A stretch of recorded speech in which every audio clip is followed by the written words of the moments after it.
안녕하세요. 사연을 시작하려니 너무 어이가 없어서 웃음만 나오네요. 하지만 제 이야기를 해볼까 합니다. 저는 교제 중인 남자친구가 있습니다. 현재 저는 26살이고 4년제 졸업하기 전에 각종 알바와 회사를 다니며 등록금과 생활비를 손수 마련해 스스로 대학교를 졸업했습니다. 현재는 회사에 다니며 다른 제 꿈을 위해 주말에는 그 일에 관련된 업무를 배우며 일주일 중 하루도 쉬는 날 없이 나름 열심히 살아가고 있는 직장인입니다.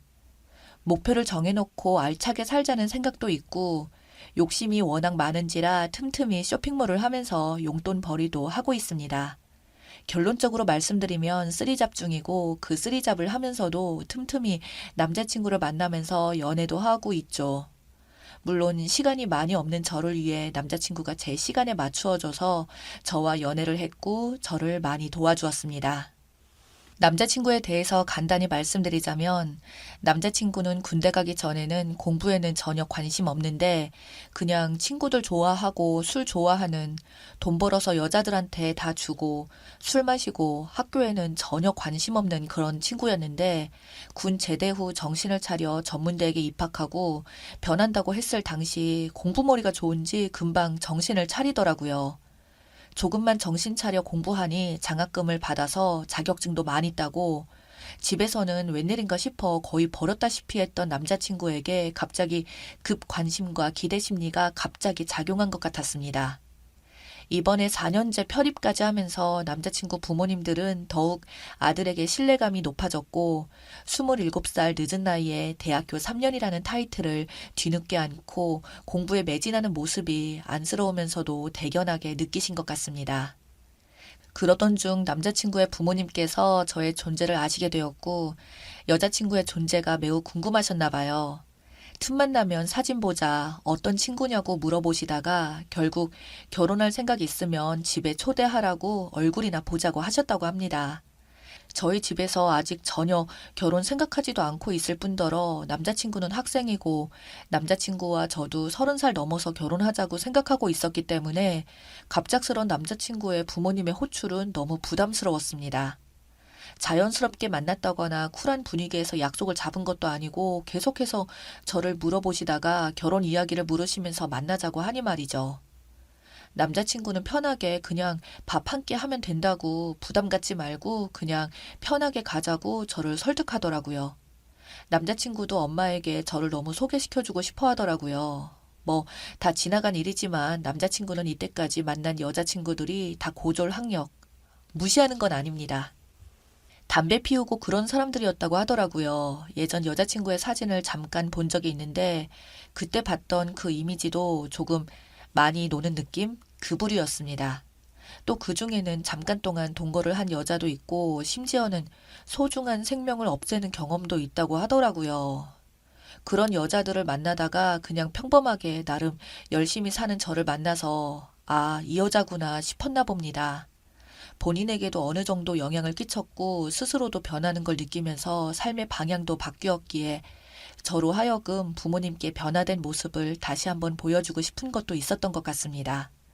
그래서 하루빨리 본인 어머니께 저를 소개해주고 싶어 안달이 난 상태였고 남자친구 부모님께서도 하도 남자친구가 자랑을 하니 저를 많이 보고 싶어 하셨나 봅니다.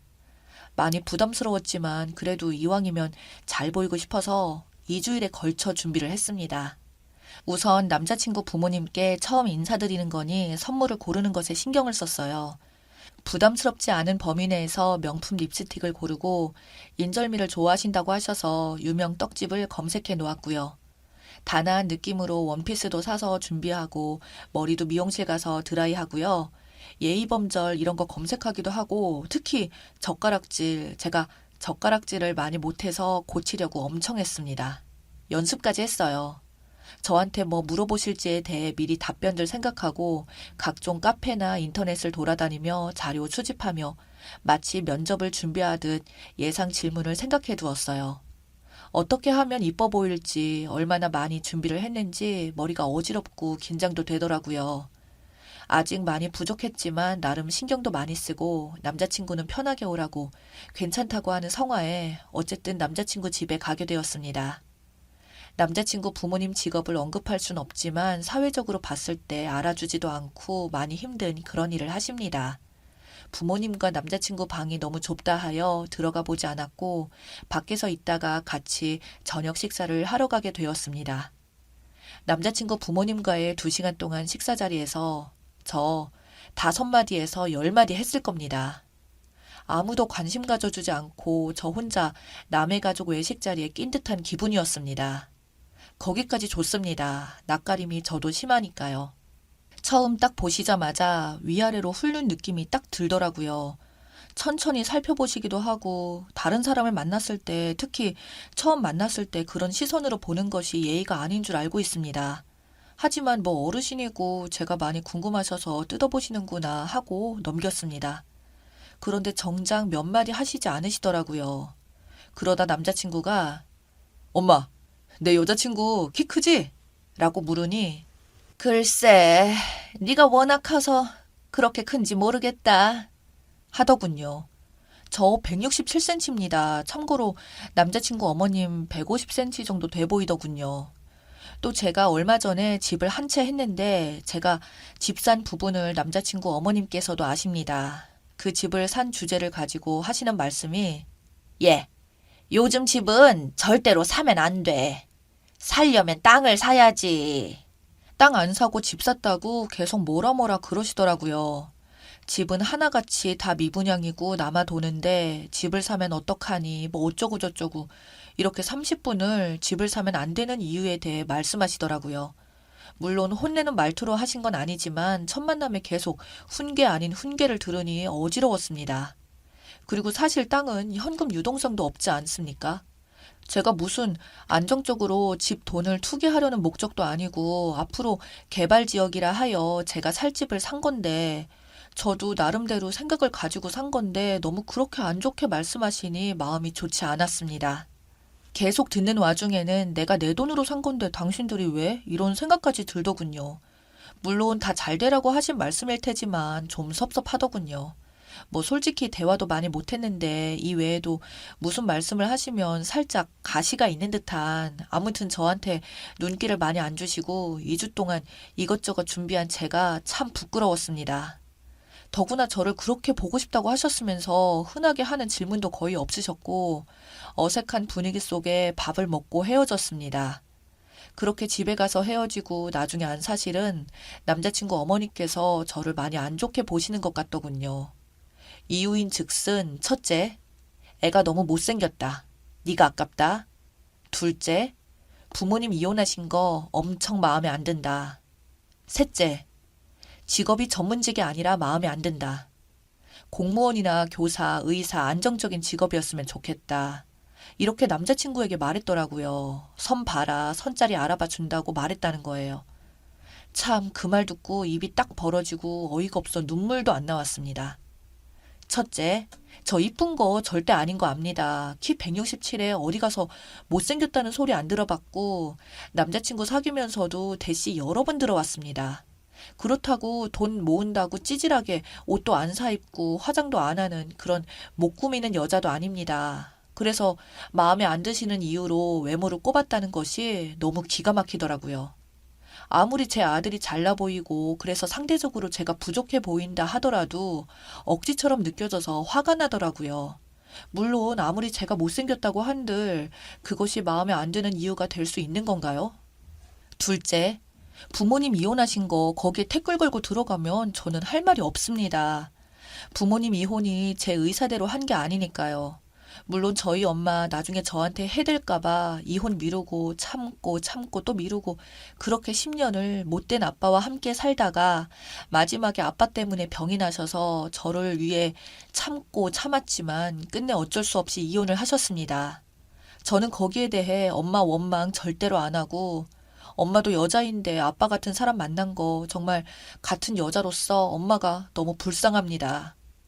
하지만 저희는 그런 슬픈 가족사를 두고 무조건 색안경 끼고 보시는 거 저도 어쩔 수 없더군요. 이혼이라는 것이 저를 판단하는 또 다른 기준이 된다는 것이 슬프고 마음도 아프더라고요. 하지만 그러한 편견을 딛고 일어날 만큼 저 잘 컸다고 생각하는데 그분에게 증명해 줄 길이 없네요. 셋째, 직업 문제. 네, 저 공무원도 아니고 의사, 변호사, 교사도 아닙니다. 어릴 때부터 알바하며 학교 다닌다고 공부는 물론 잠도 제대로 못 잤습니다. 그래도 남자친구 공고 다닐 때 저는 여고 다녔고, 남자친구 술 마시고 놀 때 저는 잠 안 자고 알바하면서 4년제 학교 스스로의 힘으로 졸업을 했습니다. 저 잘난 거 하나도 없지만 지금 제 자신이 여기까지 오게 된 데 있어서 저는 피나는 노력하고 성실하게 열심히 쉬지 않고 놀지 않고 여기까지 왔습니다. 앞으로도 저는 그렇게 할 거고 열심히 성실히 아끼고 즐겁게 행복하게 살 겁니다. 그런데 정말 저런 납득할 수 없는 이유들 때문에 저를 안 좋게 보신다고요? 가슴이 아픕니다. 남자친구 엄마가 정해놓은 그 기준 때문에 저의 외모, 배경, 제 직업까지 하찮게 보다뇨. 그것도 그동안 막 살아왔던 남자친구 어머니가 말이죠. 본인의 기준에 의해 다른 사람의 인생을 평가하는 수준 낮은 사람들일 뿐인데. 남자친구의 가족 줄줄이 노가다 집안입니다. 이렇게 직업 이야기 하고 싶지 않지만 굳이 따지자면 그렇습니다. 저희 집 가족 다 풍족하게 자랐고 예술가 집안입니다. 사촌 언니들 미대 음대 나오고 다 시집 장가 잘 갔습니다. 근데 저희 집만 우리 엄마는 아빠 잘못 만나서 이혼 가정에서 자라게 되었다는 것일 뿐 남자친구 가족과 비교해서 격으로는 절대 뒤지지 않아요. 남자친구 어머니가 그렇게 노래 부르는 땅도 있고 집도 있고 빚더미에 앉은 찌질한 집도 아닌 아주 평범한 집입니다. 도대체 뭐가 그렇게 마음에 안 든다는 걸까요? 차라리 재벌집에서 제가 마음에 안 든다고 얼굴에 돈을 뿌리는 것이 덜 기분 나빴을 뻔했습니다. 솔직히 말해서 자존심이 상해서 미쳐버릴 것 같습니다. 후기입니다. 써주신 댓글 하나하나 읽어보며 여러 날을 고민하였습니다. 생각해보니 남자친구 어머님의 말들도 피눈물 나게 아프지만 필터 없이 저한테 다 전달하며 제 기분을 살피지 못한 남자친구의 태도도 화가 나더라고요.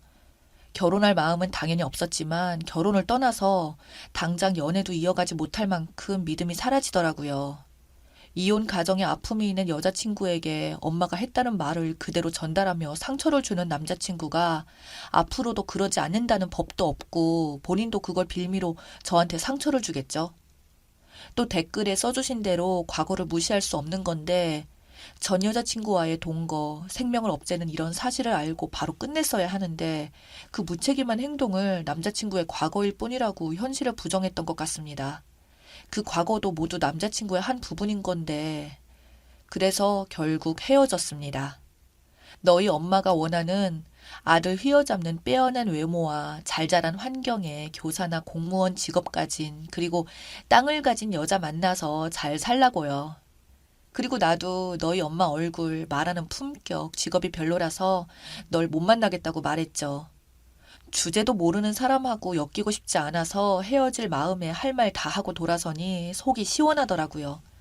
그 아줌마 아들 선자리나 볼 수 있을까 모르겠네요. 공무원, 교사, 의사 정도 되는 못생기지 않은 여자가 왜 당신의 아들을 만날까요? 세상을 한참 모르시는 분이니까요. 걱정해주신 모든 분들 감사드립니다.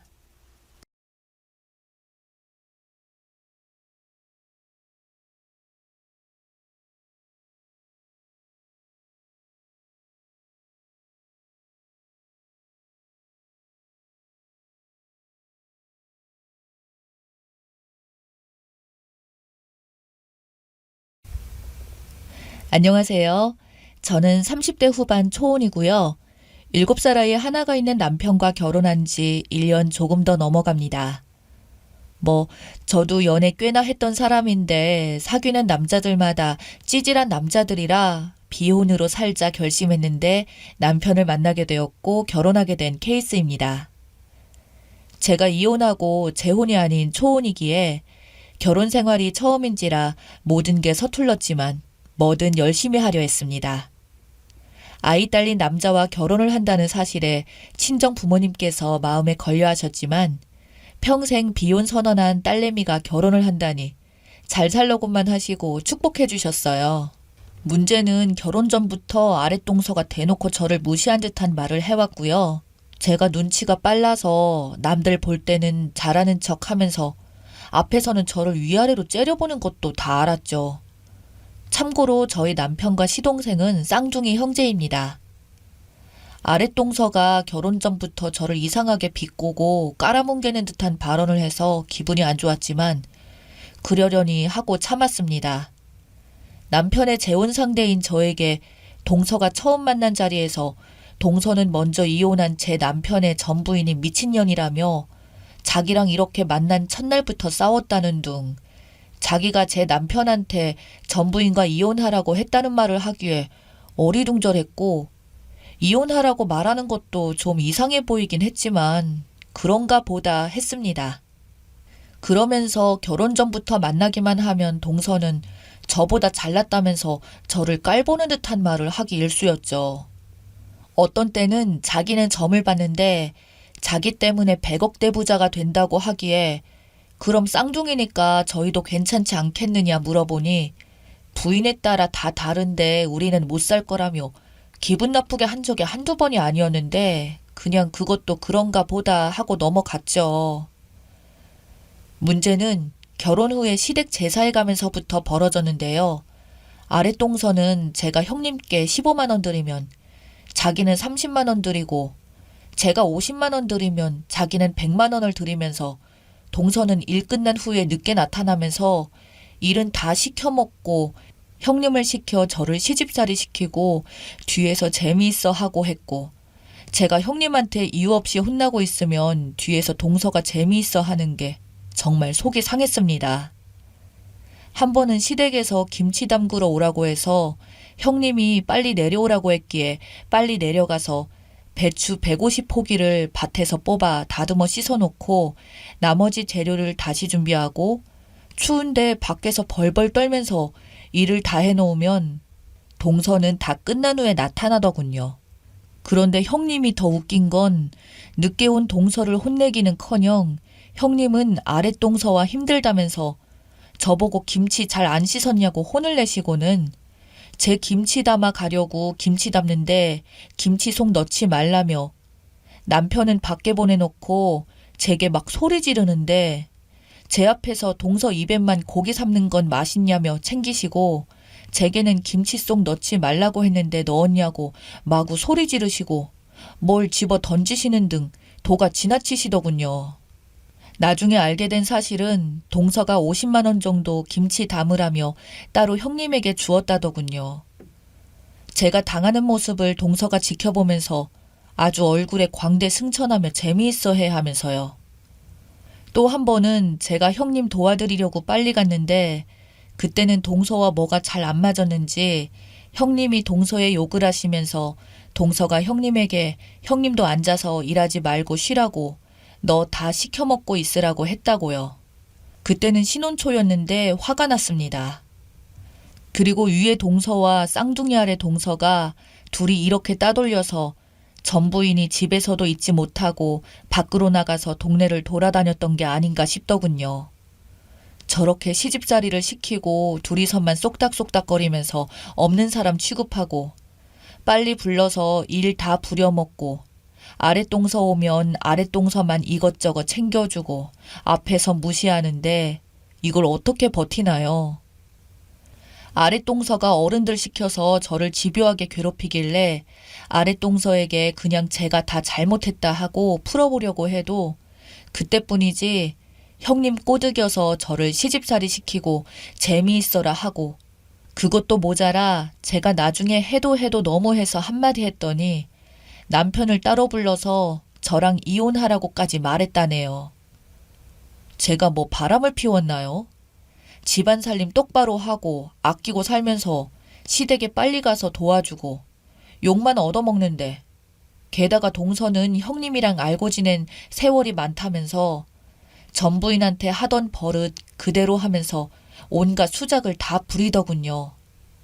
시부모님들한테 제가 빈둥거리며 논다고 부추겨서 혼나게 하고 그러더군요. 제가 집에서 살림하고 제 속으로 낳지 않아도 마음으로 낳은 전부인 아이를 정성껏 키우고 재테크를 해서 적게는 300만 원, 많게는 500만 원을 벌고 있는데 그걸 모르셨는지 저를 부르셔서 그렇게 망신을 주시고 제가 노는지 일하는지 그분들이 어떻게 알겠어요.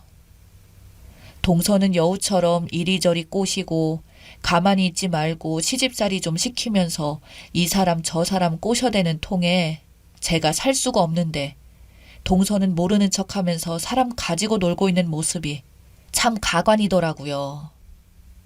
이혼해서 나간 전 부인이 페이스북에 올린 글을 보았는데 결정적으로 이혼을 결심하게 된 계기가 동서 때문이라고 하더군요. 저도 그 말에 전적으로 공감을 하고 동서는 사람을 미치게 만드는 재주가 있고 동서의 착한 척하는 모습에 기가 찰 뿐이라네요. 저도 속이 상해서 더 이상 이렇게 당하고만 살았다가는 예전의 전부인처럼 정신적 고통으로 마음의 병을 얻고 돌아가 나가게 되지 않을까 싶을 때가 많아서 앞으로 동서 같은 사람 안 보고 살아야겠다 생각을 하고 남편과 단판을 먼저 짓기로 했습니다. 저 솔직히 그렇게 착한 여자 아닙니다. 누구나 사람은 자기 성격이 있고 성깔 없는 사람 없겠죠. 근데 저는 불의를 보면 못 찾는 성격입니다.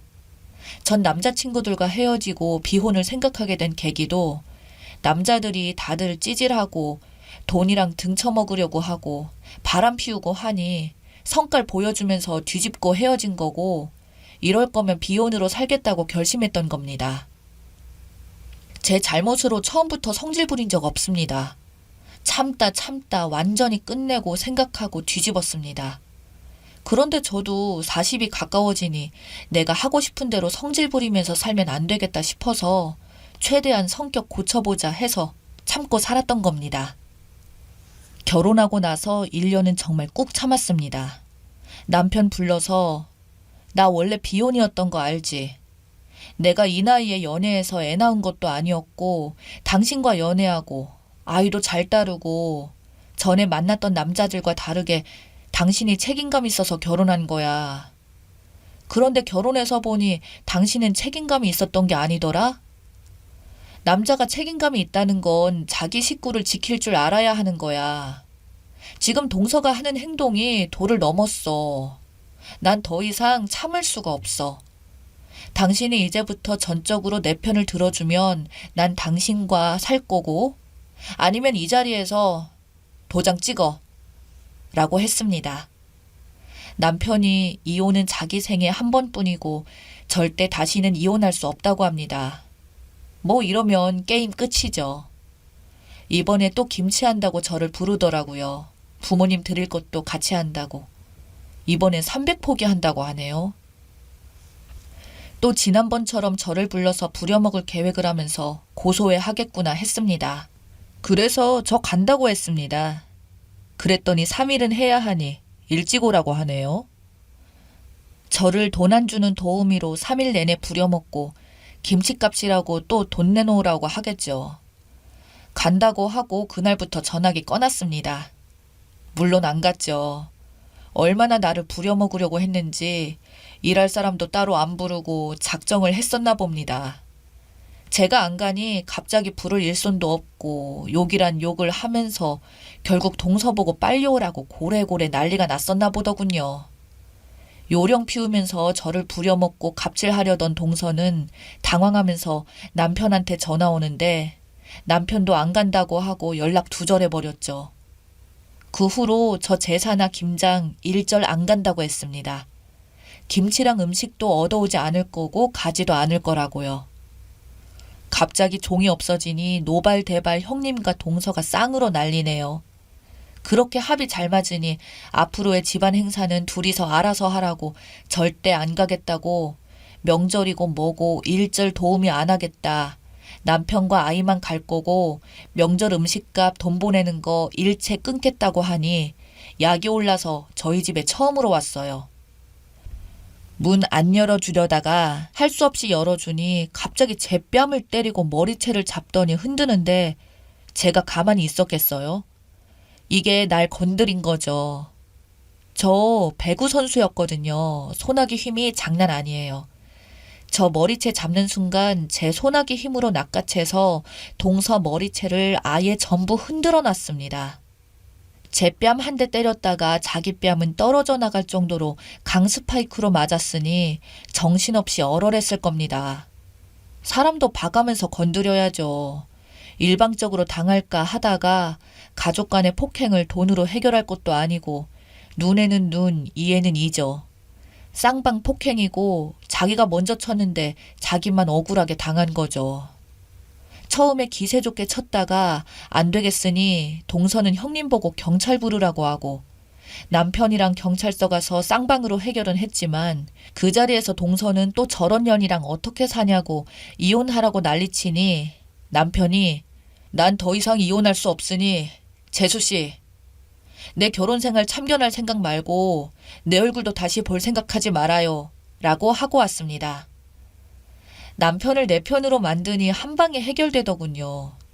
저 시자 들어가는 연락처 다 차단하고 남편과 아이 저 이렇게 셋이 잘 살고 있습니다. 저도 한 대 맞고 머리채가 좀 얼얼하기는 했지만 견딜만 했고요. 집 정리하다 보니 동서 머리카락을 얼마나 뽑아놨던지 머리도 얼얼할 거고 머리카락 다시 자라려면 애 좀 먹겠네요. 경찰서에 가서 저도 한 대 맞아서 딱 한 대 때렸을 뿐이라고 그럼 형사님은 맞고 가만히 있어야 옳은 거냐고 따졌고 동서는 아니라고 자기가 저를 먼저 때린 건 맞는데 자기는 말도 못하게 많이 맞았다고 울고 있고 쌍둥이 서방님은 놀라서 쫓아오고 저는 착하게 조신하게 평상시 동사가 어떻게 하는지 아시잖아요 라고 했고요. 현장을 목격한 형님은 불똥이 자기한테 튈까봐 아무 말 못하고 있고요. 동서 개박살 내고 온 거 생각하면 웃음이 나와서 즐겁네요. 아마도 한동안 약 올라서 밤에 잠도 못 잘 겁니다. 이 구역의 미친년이 누구인지 확실히 보여줬네요. 아, 오해는 하지 마세요. 저 일진이나 그런 거 아니었고요. 그냥 성질 죽이고 사는 착한 아줌마입니다. 저 먼저 건들지 않으면 절대 안 물어요. 제 이야기는 여기까지입니다. 들어주셔서 감사합니다. 여러분들은 저 같은 일이 있다면 참지 마세요. 미친 것에게는 몽둥이가 약입니다. 항상 건강하세요.